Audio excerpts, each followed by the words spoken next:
Bonjour à tous, me voilà avec une vidéo où je parle. Attention, je reviens avec quelque chose un peu plus lifestyle que la beauté pour commencer.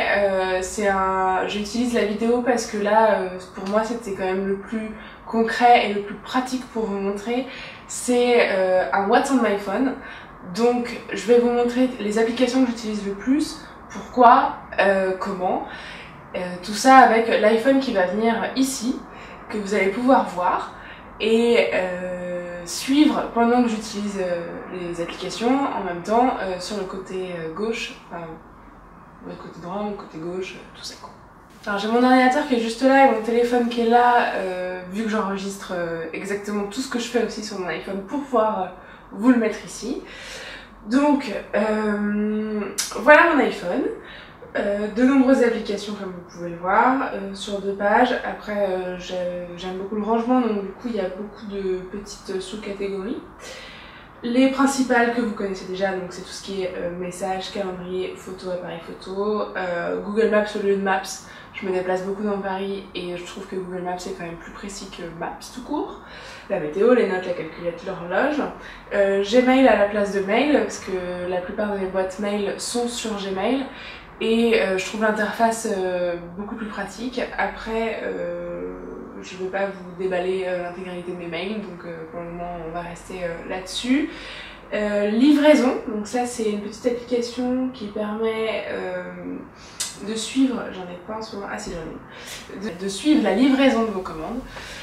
Là on peut voir que j'avais un colis Asos qui a été déjà livré, donc ça permet de tous les enregistrer, que ce soit DHL, UPS, toute la clique, et de les retrouver ensuite sur son iPhone avec une petite notification quand c'est livré.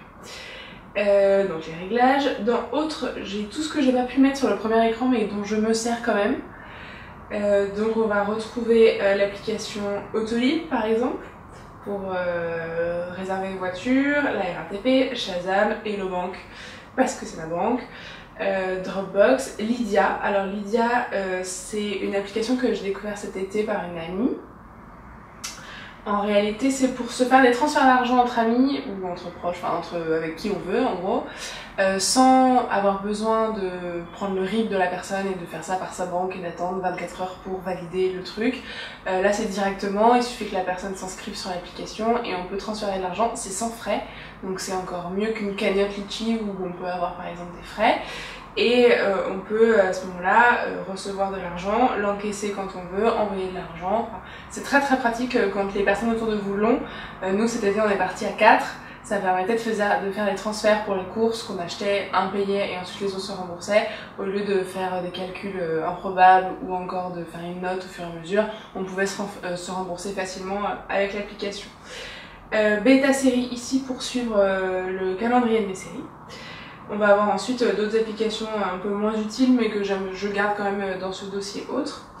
On va avoir Sunrise qui est mon calendrier, un peu plus pratique que le calendrier Apple, je trouve plus beau, mieux fait. Todoist qui est mon application de to-do, donc toutes mes listes sont regroupées là-dedans. D'ailleurs on peut voir que j'ai une notification, donc j'ai une chose à faire très importante aujourd'hui sinon je vais avoir un problème. On a ensuite l'App Store,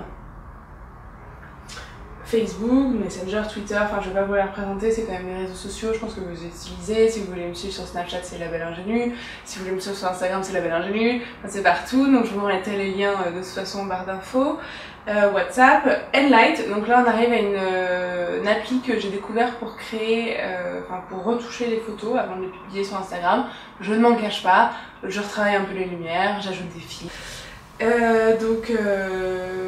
Voilà, il suffit de sélectionner les photos, ensuite ici, ensuite on a l'intégralité des outils, donc ça peut être rajouter du texte, mettre des filtres, retoucher vraiment la lumière comme il faut, enfin, il y a beaucoup de possibilités, on peut vraiment faire vraiment tout ce dont on a envie, c'est vraiment très pratique, et ensuite il suffit de l'exporter et elle va directement sur Instagram.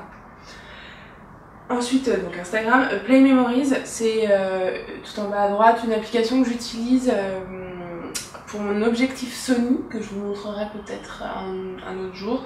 C'est un objectif que j'ajoute sur mon iPhone et qui me permet de prendre des photos directement avec mon iPhone. L'iPhone sert d'écran, un peu comme une GoPro. Et il faut passer par cette application-là, donc c'est pour ça que je l'ai mise à cet endroit-là.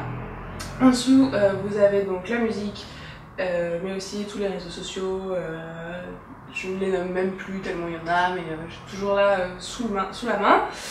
Après j'ai trié, donc j'ai un dossier actualité, j'ai un dossier utilitaire avec le McDo, très utile. J'ai plein d'autres choses pour scanner, pour mon compte mobile, pour plein de choses. Dans autres, c'est un peu tout ce que je sais pas ranger mais que je dois ou je veux garder. Donc c'est plein d'applications. Je vais avoir des jeux, donc là en ce moment mon jeu préféré c'est Best Fiends. Il suffit, c'est comme un Candy Crush mais il faut assembler des éléments pour tuer des petits monstres. J'ai toujours un jeu avec une période et en ce moment c'est celui-là. Je suis déjà je pense au niveau 63. J'ai plein encore de niveaux à faire mais c'est vraiment un jeu qui me plaît beaucoup en ce moment et pour lequel je joue plus sur mon téléphone. Après j'ai d'autres jeux, j'ai les Mignons, j'ai Farmy Rose, j'ai Farmville, j'ai Delicious, j'ai Candy Crush, j'ai tous les classiques. Ça m'arrive si je me retrouve dans un avion de jouer, ça peut m'arriver dans une salle d'attente chez le médecin, mais tant que j'ai des vies sur Best Fiends, c'est sûr que je vais jouer sur Best Fiends. Après j'ai donc une catégorie shopping avec Monoprix, Vente Privée, la Fnac, Zara, ASOS. C'est vraiment toutes les applications que j'utilise pour shopper. Après je shoppe pas particulièrement depuis mon iPhone. Ça peut m'arriver même sur AliExpress mais c'est tout parce que je préfère quand même regarder sur mon écran d'ordinateur.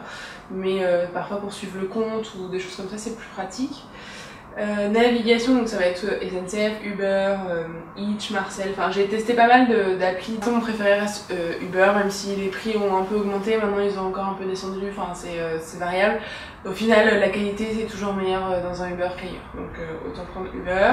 Après je vais avoir la télé avec le programme télé, les applications que j'utilise pour le blog vraiment, donc il va y avoir WordPress qui me permet de lire vos commentaires et d'y répondre directement depuis mon téléphone. Et le coton, les analytics, Pocket qui me permet d'enregistrer des liens que je trouve chouettes et que je remets après dans le link Link. Je vais avoir plein d'applications pour la photographie. Alors aujourd'hui je m'en sers plus beaucoup, mais je les garde parce que parfois il y a un effet qui est utilisable que dans une seule application et il suffit que ce soit le jour où j'ai envie d'utiliser cet effet, j'ai encore l'application.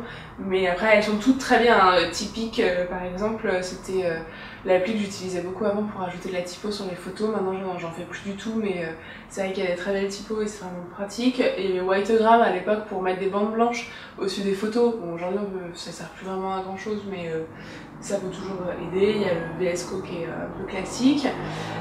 Santé, il y a juste le santé d'Apple et Heart Rate qui permet de calculer les battements du cœur, mais bon, c'est pas hyper utile. Alors Duolingo, c'est une application pour apprendre une langue étrangère. Je me suis lancée dans l'italien cet été. J'ai bien suivi le programme pendant 3 semaines, voire même un mois. C'était rigolo, je commençais à dire des premières phrases et j'ai tout abandonné. Et je pense qu'il faudrait que je reparte de zéro maintenant, donc c'est un peu dommage. Je vais avoir des applications comme Lightroom. Alors Lightroom c'est un peu mon application du moment. Il y a exactement les mêmes possibilités que sur l'ordinateur. J'utilise Lightroom pour éditer mes photos pour le blog, vraiment parce que c'est un outil que je trouve le plus pratique et le plus précis. Et depuis qu'ils ont sorti l'application sur l'iPhone et qui me permet d'éditer les photos vraiment précisément avec des paramètres toujours plus précis, donc en fait on va choisir, on peut recadrer, donc toutes les options de recadrage assez classiques. Après il y a des paramètres prédéfinis qui permettent de mettre un peu des filtres Lightroom qui sont donc déjà plus légers. Et après il y a la partie réglage et là il y a un paquet d'options qui sont à l'infini et qui permettent vraiment de rattraper la lumière de la photo correctement. Et il est vraiment très pratique. S'il y a une application de retouche photo que je recommande, c'est Lightroom. Après, il faut savoir l'utiliser, hein. C'est pas la plus simple d'utilisation, mais la plus précise, c'est celle-ci. En plus, elle est gratuite. Alors que quand tu sais que le logiciel est hyper cher sur les ordi, c'est dingue de voir qu'elle est gratuite. Je crois qu'on peut les connecter ensemble avec les photos de l'ordinateur, etc. Moi, j'ai pas trop envie de le faire parce qu'au final, il y a les photos que j'édite sur l'ordinateur qui vont être des photos de blog et les photos que j'édite sur mon iPhone qui vont être plutôt des photos Instagram ou Instagram. Donc je veux pas les connecter. J'espère que voilà, ça vous a plu, que j'ai assez bien présenté les applications que j'utilise au quotidien ou non. N'hésitez pas à donner vos avis, à commenter et si vous avez besoin de plus d'infos sur certaines applis, enfin je vais mettre quelques liens d'applications que j'utilise sur Lightroom, Enlight, des choses comme ça. Si vous avez besoin d'autres infos, n'hésitez pas non plus, je vous les rajouterai, il n'y a pas de problème. Et puis si vous avez des applications qui sont incontournables et qui ne sont pas sur mon iPhone, n'hésitez pas aussi. Comme ça, je pourrais les rajouter et peut-être que ça pourra me permettre de faire un autre What's on my phone un peu plus tard dans l'année ou dans les mois suivants. Voilà, merci, à la prochaine!